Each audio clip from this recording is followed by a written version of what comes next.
What's up guys, Gypsy back here today, bringing you my week 7 match in the NPL. This week I was supposed to be going up against Razor, a guy called Razor, but he's actually like left the NPL on holiday or something. So we had a guy called Carnie the Hobo, awesome dude. He filled in for Razor this match, so he actually built and played on his behalf. So this is the team that we've brought this week. I am actually really stretched for time. This is at the very end of this week. I actually literally just had this match like half an hour ago. So I have to get the upload done right now because we've been trying to sort out a replacement for Razor for ages and we've only just found one, so that's why it's so delayed, I guess. Anyway, I'll jump into the team that I've brought. I'm not going to do a separate team builder because yeah, we are just so stretched for time, but we've got Weavile here, Life Orb, Weavile, Adamant. I've got Poison Jab for coverage on the Azumarill. I've got Low Kick for things like the Regigigas, the Terrakion, the Steelix. Does a fair number to his work. I've got Ice Punch, 2 Occurs, the Mega Latias. This guy has an insane team. He's got like Hydreigon, Mega Latias. He's got Azumarill, Terrakion, Entei. Then he's got things like Drapion who can set up Toxic Spikes, Steelix, which is a pretty solid check to Mega Pinsir, and then the annoying Regigigas there you see. He's also got like Togetic as well, so he's got a nice Cleric on his team as well. A really offensive, threatening team, very difficult to prep for, very difficult to play around in my opinion if played correctly, so keeping that in mind, this is the team I brought this week. Then we've got the Metagross. I got Ice Sharp priority obviously on Weavile too. We've got Metagross, we've got a banned Adamant Metagross this week. It does a lot of work to his team. It opens it up for my Mew to potentially sweep late game, and I'll get to that a bit later, but banned Metagross basically breaks down the ones that I expected him to bring, as well as doing a fair amount of work to these ones here. I've got Earthquake, I've got Meteor Mash, Bullet Punch, and Ice Punch. Ice Punch for things like the Hydreigon and the Mega Latias. Basically, Bullet Punch priority is quite nice versus him, weakening the Terrakion, weakening. If he's like a Belly Drum Azumarill, then I'm actually speed creeping a max speed Azumarill, so I'll be able to get that clean, at least 40% off with the Choice Band and Bullet Punch, which is pretty nice because if I can chip it down, I can take it out with another threat on my team once it's at low health. So next up we have the defensive Alamamola, basically here to take Sacred Fires. It's also here to take on like a Choice Band Azumarill. I'm speed creeping in Azumarill, so I can knock off the Choice Band if I need to. I can also fish for Skull Burns if need be. If he's like a Belly Drum set and he comes in on my Alamamola, not fearing Skull Burn, and he just wants to set up a Belly Drum on me, I can knock off his Citrus Berry by outspeeding him, thereby making him a lot easier to check. He'll have to take Rocky Helmet damage, so I'll knock him off as he belly drums, then I'll be able to get a Scald off, potentially burn him, and then he'll take Rocky Helmet damage, putting him in a range where he can easily be revenged by a banned Bullet Punch from Metagross. So that is the game plan behind Alamamola. Next up we've got a really nice, nasty kind of Whimsicott set. It's sub Leech Seed, Encore, and Moonblast. Moonblast feeding things like the Mega Latias, the Hydreigon, and the Terrakion. Subseed really just does a number on his team. It actually, I can get Leech Seed up on every single thing on his team.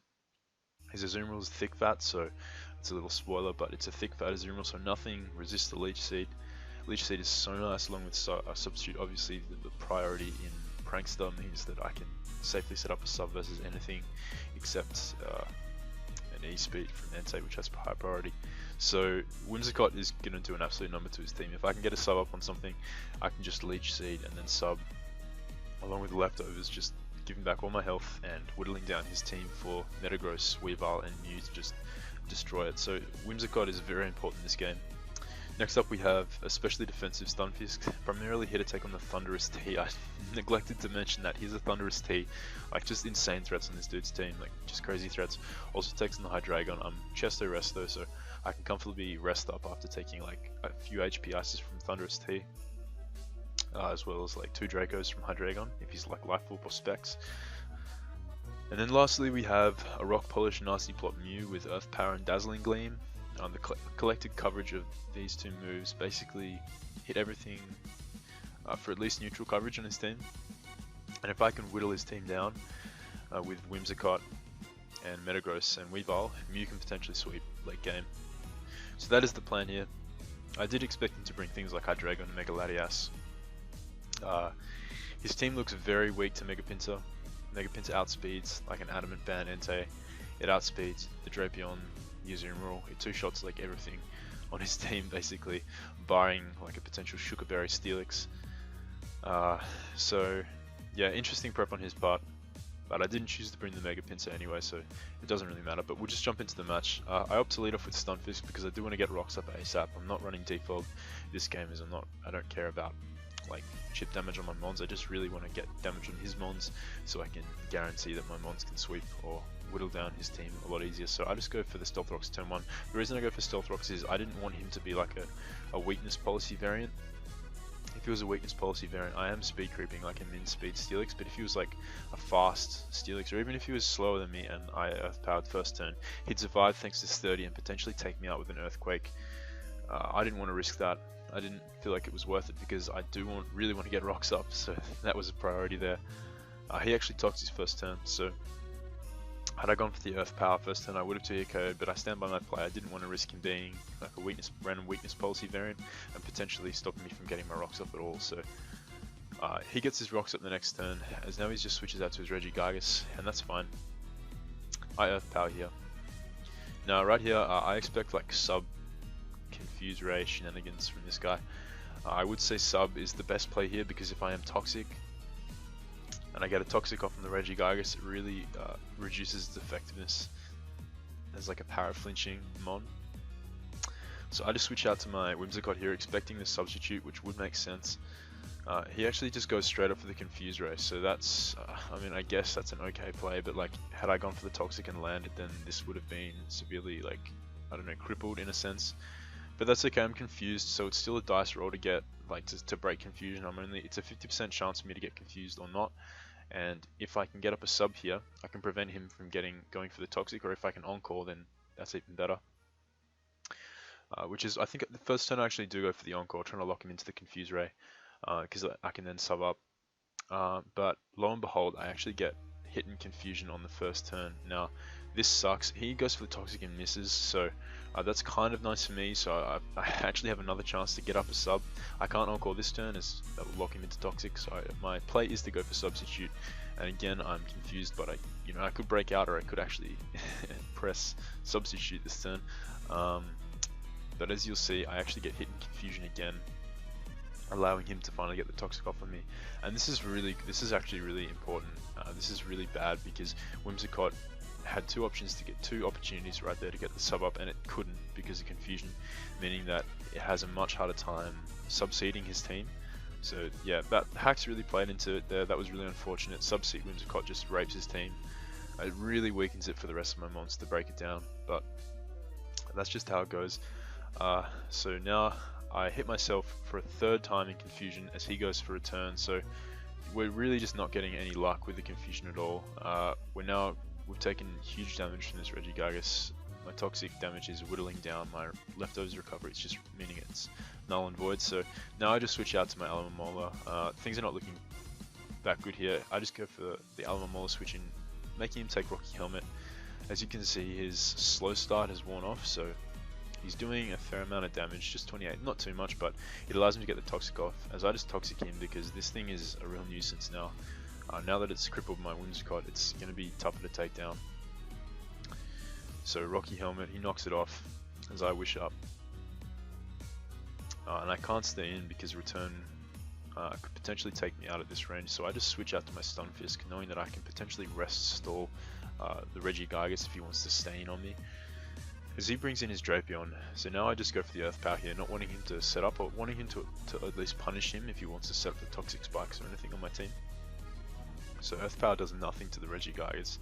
Stunfisk is kind of weak, and Regigigas is pretty fat, so that's to be expected. He just knocks off there. He's got the slow start, and I've got my item knocked off, so it's not doing much, but I just take this opportunity to switch out to my Alamamola and then pivot back out because I do want to... Sorry, I go for the knock off this turn, expecting to switch out. I want Alamamola to get its health back with Regenerator, but with the toxic damage and the Stealth Rock switching, it's pretty tough as I'm not leftovers. And because I'm not going to protect, it's tougher to like pass switches to myself.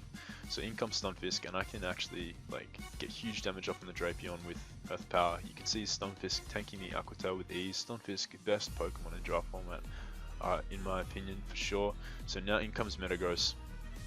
I'm not going to take any risks. I'm just going to take him out with a Bullet Punch right there. He didn't know if I was going to, like, switching to Entei there would be really dumb, because then I could have just gone for the Earthquake and, like, one-shot the Entei, which is a massive threat to my team, now that Alomomola is so severely weakened. So staying in there was the right play in his behalf. I just go for the Bullet Punch, expecting him to make the right play. So in comes the Entei now, and I kind of just have to sack off Alomomola, because I don't really have, like, another way of answering this Entei, now that it's so weakened.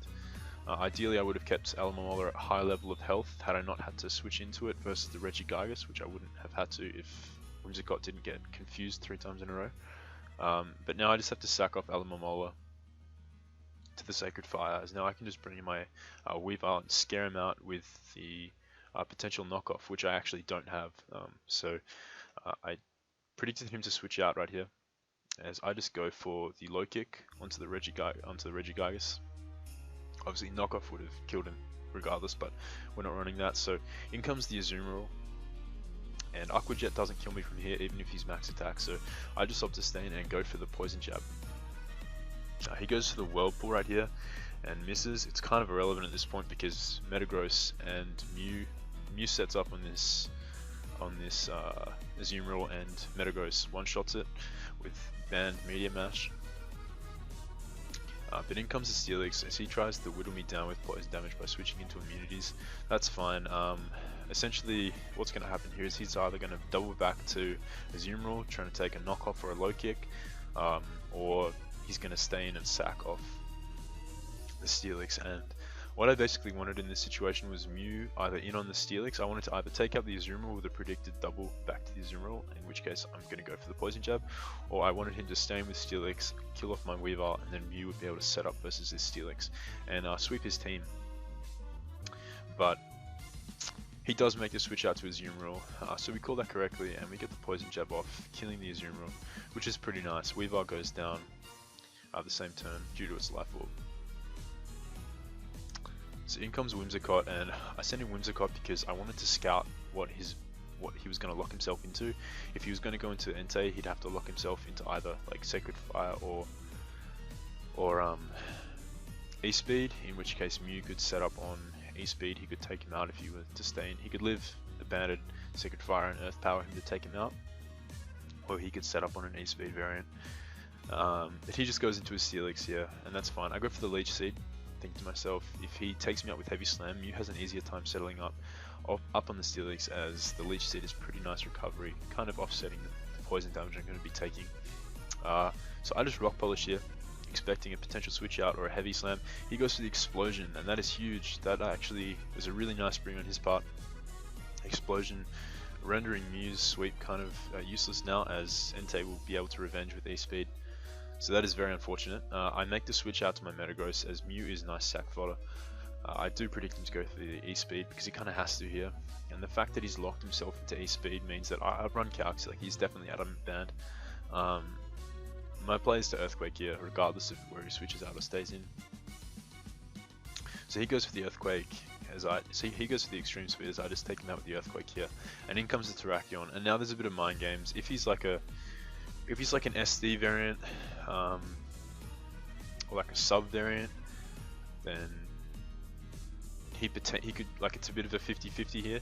If he's just like a normal, like a Choice Scarf variant, it's a roll to take me out here, so like I could have stayed in, but I didn't want to risk the roll. I felt as though sacking off Mew, like the fact that he has a Metagross with Earthquake right in front of him will probably deter him from setting up. I have a Mew in the back to sack, so I just go out into my Mew, knowing that if he's Life Orb, he will take enough damage to the point where Bullet Punch is a guaranteed kill on the Terrakion. However, he's actually leftovers, and this is basically like my thought process behind switching out to Mew earlier was as well, like I have to win with Bullet Punch. That is the way I win. Like if he's Life Orb, then I sack Mew, he takes Life Orb damage. Bullet Punch gets the guaranteed kill at that range of health. Or he's not, and I switch out to Mew, and I crit, and that is my play. So I went with it, and I sacked off Mew, and in comes Metagross, and we get the crit. So we take out Terrakion with the crit, and I do, while yeah, like it's a crit, I do think it's justice in the sense that like Whimsicott just ran through his team with sub-leech seed. It whittled all his mons down to the point where Metagross didn't have to rely on crits, Mew didn't have to rely on crits, nor did Weavile. It just put in so much work versus his team, and 3 confusions in a row stopped that from even having a chance. So you know, whilst it was unlucky for my opponent, it was definitely justified in my opinion. That was my plan. I made it. So yeah, there you guys have my week 7 match.